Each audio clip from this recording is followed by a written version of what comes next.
I hope you caught parts 1 and 2 of my 3-part video series on creative learning ideas for your kids. If not, that's okay. Check in the description box below and you will find links to parts 1 and 2. For today, part 3 of 3, you get 4 more ideas for your kids. Enjoy.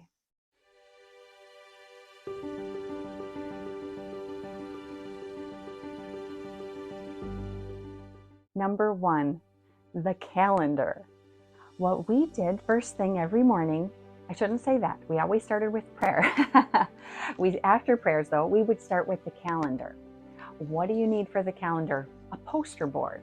Put a poster board together with all the days of that month and put all of the days of the week, so you have it, of course, grid style.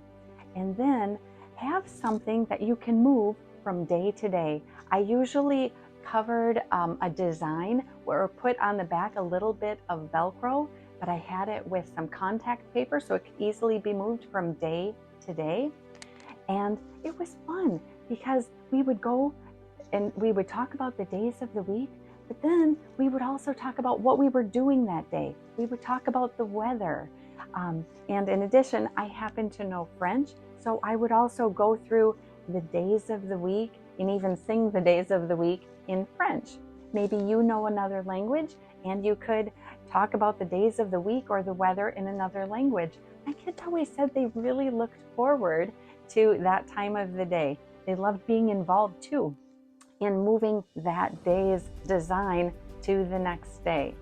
But a great visual, and it's something that stuck with them. Number 2, math hands-on experiments. Last time I talked about hands-on science experiments.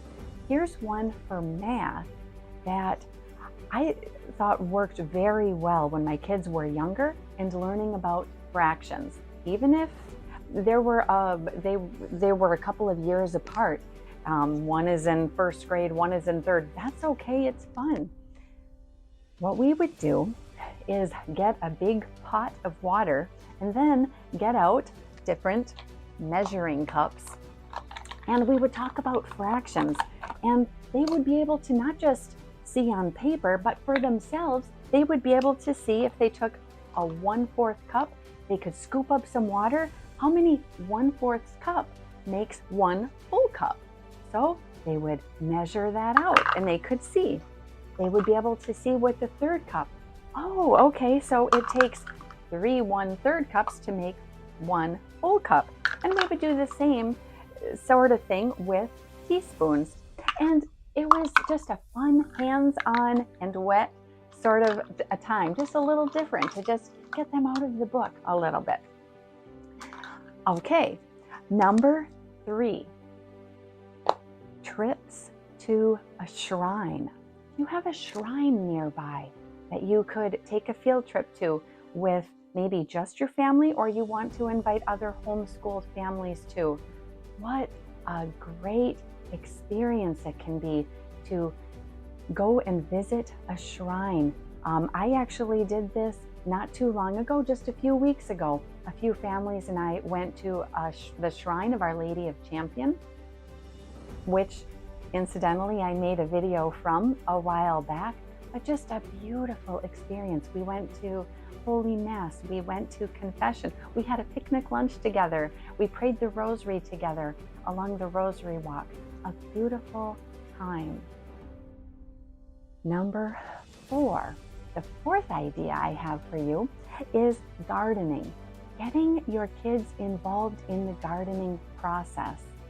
It wasn't too long ago that I planted my garden. I have a garden in my backyard, and getting my children involved in that, like I did this morning with my daughter, and having them help you plant. But it doesn't just have to be vegetables. I've planted so many things with them over the years in our flower boxes. They can be involved in the process right from the beginning, whether you're starting from seed or you're transplanting flowers. It is just a great hands-on sort of experience that you can get your kids involved in. So I hope you enjoy these next 4 ideas for your homeschool. Mary, Queen of Heaven, pray for us. Saint Elizabeth, pray for us.